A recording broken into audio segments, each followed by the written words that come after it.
যত টাকা পয়সা সমস্ত টাকা ওর কাছ থেকে এনেছে, যাবতীয় কিছু মামিরা যা করছে।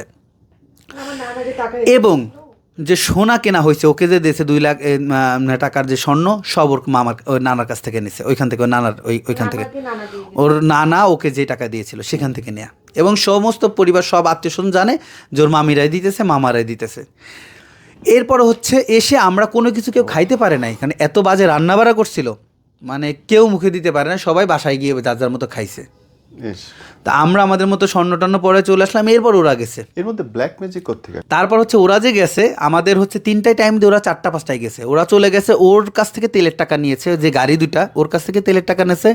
আমাকে যে চেন দেবে, আমাকে যে আংটি দেবে, সমস্ত টাকা ওর কাছ থেকে নিয়েছে, ওর নানার ওইখান থেকেই নিয়ে তারা চলে গেছে হচ্ছে ওই আপনার রাজবাড়ি, ওই কুমোরখালী না কামারখালী, ওইখানে ওর নানার যে ওই বাসা, ওইখানে ওইটা দেখতে।